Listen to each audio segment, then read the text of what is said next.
Hello, everyone, and welcome to another session of How to Sell Your Vision.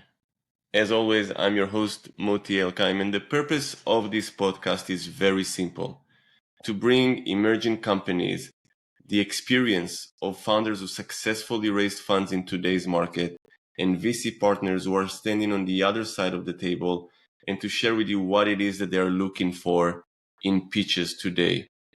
And today I'm super honored to host Bob Van Lout, who is the CEO and co-founder of Weaviate. Now, for the two people in the audience who have not heard of Weaviate yet, it's probably the most popular open source vector database on the market today. And what the company is doing is absolutely phenomenal. But I'm going to let Bob speak about it in his own words. Bob, thank you so much for joining us today. Thanks for having me, Moti, and for the kind words. So it's great to be here. Thank you, thank you. So before we get into the gist of pitching and investor relations, give us a few words about Weaviate and what the company does. Yeah. So Weaviate is nowadays we like to say an open source AI native database, and for the developers in the audience, that's often referred to as a vector database.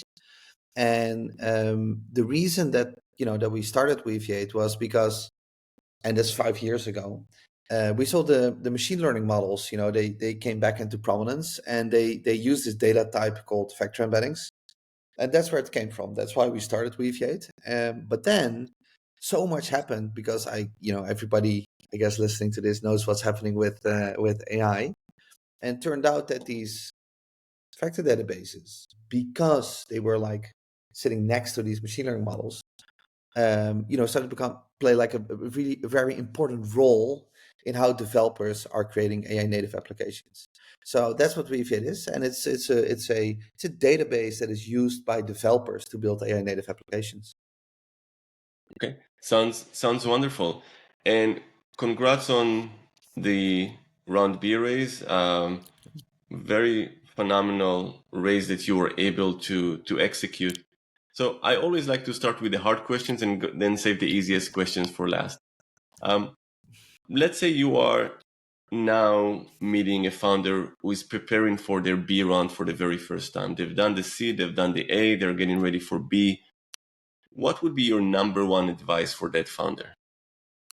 So the most important thing that you want to, so if the first round that you do, maybe the first two, if you have like pre-seed and seed, it's just the balance.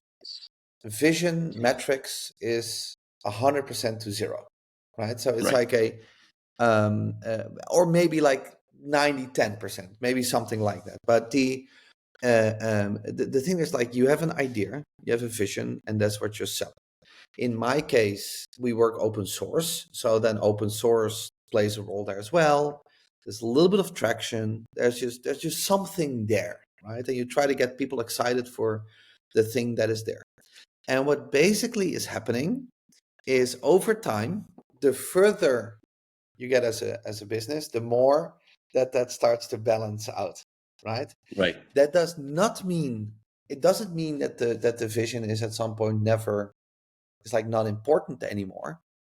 It's just, the path that you're taking is like it starts to balance out, because in the beginning you only have your vision, you don't have anything else. And of course, the nice thing for an investor is that the sooner they're able to uh, um, support you in that you can execute on that vision. And if you're right as a founder, I mean, of course, the more upside that early stage investor has, right? So that's the game that you're playing. And the market determines, like with A, B, C, D, E, etc. The market determines, where that balance sits for the round that you're raising. So if you have a brand new idea in a very, very, very established market, let's say you might come up with a great idea in, I don't know, in cybersecurity, right? So cybersecurity nowadays is kind of, that's an established market. I make this up on the spot, right? So it could also be another market. Then the balance is a little bit more like this, right? When you get to Right. B. If you're in AI, it's a little bit more like this. If you're in biotech nowadays, it might be even more like this, right? So depends a little bit where you are, or like maybe also like in stuff that's happening in quantum computing. I don't know anything about that, but it's like, you see that balances a little bit here. And that kind of makes sense. Well, because if you look at what's coming out of academia, how people look at that, how this might be a new big step potentially forward, then it makes sense that the bets are a little bit, bigger on the vision than on the metrics. And when it comes to metrics, it's like you just use whatever you have, right? And it's also so I'm in a very lucky situation. There's like 24 startups that I'm an angel investor in, and most of them, not all of them, but most of them have an open source component to them. And I think it's a misconception that early stage the metric always should be measured in dollars, right? So the thing is, like, there was once a VC, and I forgot his name, so I can't this doesn't come from me, it comes from somebody else, but I forgot who said it. Who said, like, if you start a business, you start with zero, right? So that's in the early stages, so pre A and B, you start with zero, and then you ask yourself the question: zero of what? Is it zero of 1 million? Is it zero of 10 million, 100 million, a billion, 10 billion? So how big is your vision? And that's important, because based on that number, right, based on your vision and your ambition, you kind of know what kind of metrics you need to gather to show out the world, or in this case investors, like, this is where we're going, and this is how we are proving that we're getting there. I don't believe I ever heard that before. Zero of what? This is a Yeah. brilliant way to encourage actually early stage founders, because I work with many of them, and they're so worried about the fact that they don't have traction yet, they don't have sales yet, and they're pitching their vision and their idea. Zero of what? That's Yeah. very powerful. And if I may give an example, I recently, so I'm an angel in this company. They have a super, super, super exciting open source project. So the traction is starting to happen. They raised, I don't know, $2-3 million, right, in seed. And this founder asks me, and he said, like, how much revenue do I need to have at the end of my seed rounds? And I said, how about zero? I said, because you have two options here, right? And again, I'm talking open source now. You have Yeah, and I'm talking very early stage, right? We're not at B yet, but very early right. stage. Like in this case, I think it was even a pre-seed that they did, right? So the question is, like, so, okay, you have an open source project that has traction, but it has not like amazing traction. So if you go to investors, I told them, and I said, like, you're going to tell them, I'm going to show you the most amazing traction you have seen on this. It's like an agent platform, right? That they're trying to, or tool that they're building. And I said, if you show amazing traction with amazing adoption from amazing companies, I said, and that's what I'm going to spend these $2 million on, or whatever that they got. I think that's a better story. They say, well, we have mediocre traction, and we have 3 customers, right? So Right. when you run out, so, and I mean, there's nothing wrong with that, but it goes back to the previous point, like, so zero of what? And if you think that you're building something that literally can conquer the world, right? Then, and you show like amazing developer traction in open source, that's an excellent use of pre-seed money, right, or seed money, in my opinion, right? And I love the way you So position it, because traction is not necessary dollars. no, Traction can be product progression. Traction can be, proof of demand from the market that you were able to show. And it can be so many things. And I think you are right, especially in early stage pitching, founders are afraid of the dollar sign, not having it, having too little of it, and they are missing the big vision or the big story that they are going after. And it's very powerful the way you're positioning it. exactly. And so in our case, so the day we announced our Series B, so I'm now going fast forward a little bit in time. That was also the day, or the month, I should say, that we launched our commercial services. So we used our seed money, part of our A money, because we hadn't spent all of it, right? So it's like we still had a lot in the bank. So we had spent our seed money, a little bit of our A money. The reason that we could raise B sooner than we anticipated was just because, well, AI, and we were like in the middle of it, right? So then the moment that you launched it, we thought, okay, we now have enough critical mass to start and build out that go-to-market motion. And I'm happy that we did that, because we were like at the right time. We could, like, pick up on that next step in the journey from that open source community, and then go into selling, basically. But then if you report on what you're doing, you have a dollar sign in your Right. in your board decks or whatever you. And that means that the moment that you have that a dollar sign in the vortex, right, that starts to play a role. Right. And I am not arguing for pushing it in front of you as far as you can, but I'm arguing for not starting with it too soon. Because if you're 5 developers or 4 getting some pre-seed money, just build an amazing product and show that the world wants it. And what's the best way to do that? Open source, right? Right. And then you get this healthy transition, this healthy critical mass, that people are going like, can we buy this? How do we use your cloud service around it? Those kind of things. And then, okay, now we need to have it. So, and that was how that transition went for us. So it's interesting because, you know, I like to believe that regardless of the round you're raising, every round is a story to tell.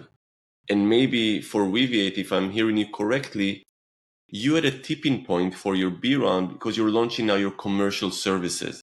So maybe that was your story to tell, and there is still a vision you're pushing forward, despite the fact you're in a more advanced round. You're still starting with vision first, and as you said, pushing the numbers to later in the presentation. So is that something you would encourage founders who are now starting to get ready for their B round? Understand what is your tipping point, what is your B story, and don't just come in with numbers and showing, okay, we have a great business. So I think it depends on the founder, right? So, and this is something that I also um, uh, these founders that I sometimes help, right? Because I'm angeling in their companies. They often ask me questions like, should I do this or should I do that? And the answer is like, as a founder, especially if you're a founder CEO, you're in charge. So you decide what you think is the best argument, to raise around. If you think, and I'm going to exaggerate a little bit, but if you think at one end of the spectrum, if you think, oh, I'm such a genius, people need to throw money at me just for my, all my genius Amazing ideas. creation product, yeah. Exactly. That might be a little bit too much. The other end of the spectrum, I sometimes meet founders who have expectations of their business that are just unreasonably high, right? So it's like you cannot do that with 4 or 5 people. So it's great that you have that ambition, but chill, because Yeah. that comes with loss. So, and the balance between those two ends, the balance sits somewhere in that middle, and you as a founder decide where that is. So we're growing very well. So I'm very happy and very proud of that. But I have also a very big vision. So my zero of what was, well, that was zero of a plus $10 billion, right?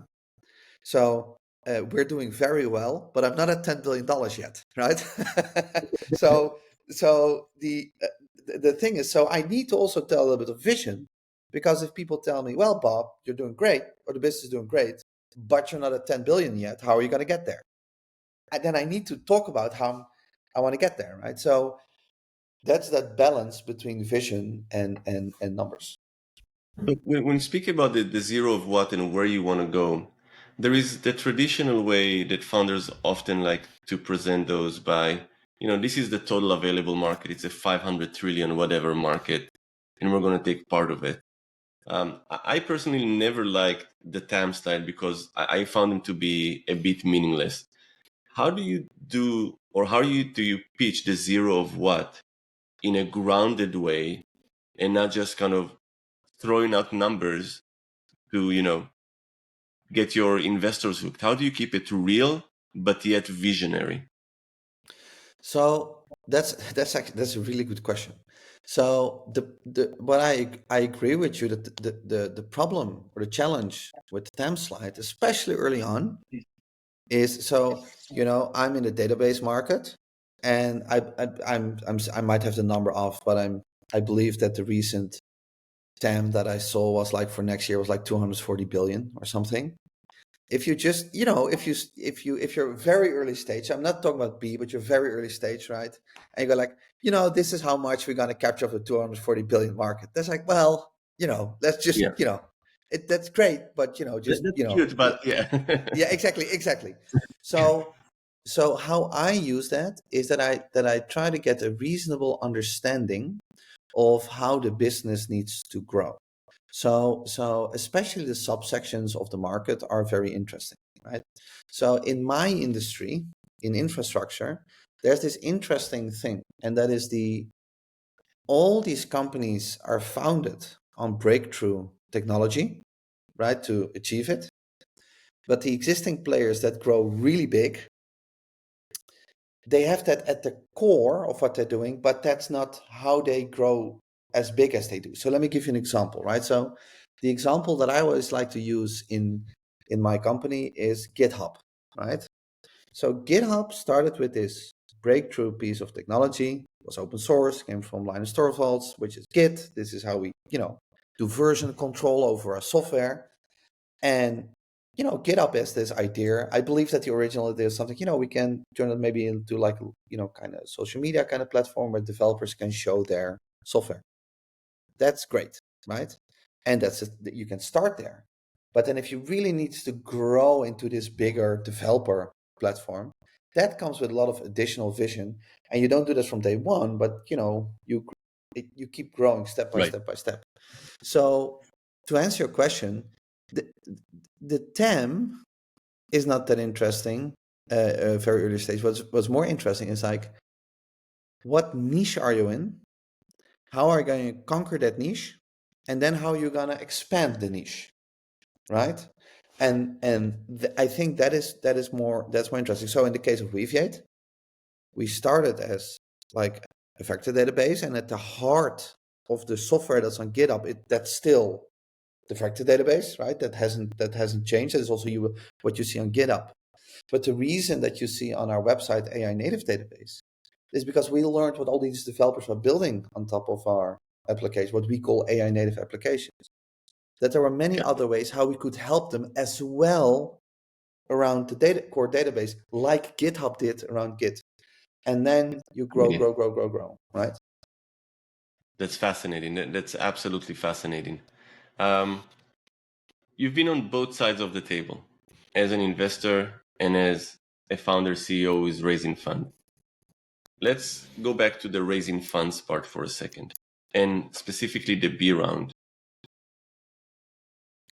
Trying to go back to the moment in time where you're kind of in the midst of the raising of the funds. What is the hardest question you encountered? One that you would like to share with us? Um, oh, that's an excellent question. So the hardest question is actually soft. There's actually a soft question. So it's not a super concrete question where if somebody asks this question and you need to answer it. What is hardest is it, raising funds is a little bit of like a song and dance. So you're dancing with each other and you're like, are we interested? Are we not? Is this like the and and what you do, it's almost like it's like if you I always say it's like dating, right? So you're dating somebody, and then at some point there's like there's a first kiss or not, right? but you don't want to be that person that, you know, reaches out for that first kiss and that the other person goes, no, no, no, no. So it's like it's the conversation you're having. You share a little bit of information, you get a little bit of information, you figure out as a founder, do I like this individual or this firm that I'm going to work with? Vice versa, the opposite is happening, right? Do we like founders? Do we like their business and that kind of stuff? And that's the hardest. So and that's in every stage. That's difficult, right? So it's like but the further you get, the harder it becomes. And so it's not the hardest part is not again like a concrete question. It's more that you know that sing and dance that's Relationship happening. management. Yes. Got it. Got it. That's fascinating. Um, Bob, this was one of the most fascinating sessions I've had. Seriously, I really enjoyed our conversation. I can clearly see why Weaviate is so successful, why you're able to raise successfully in today's market. Wishing you and the team best of luck. And for all the listeners who are in the database space and are looking for a native AI database, look at Weaviate. The company is doing amazing things. Bob, once again, thank you so much for sharing your insight. Really appreciate it. Thanks so much for having me, Moti. It was great. Thank you. Thank you.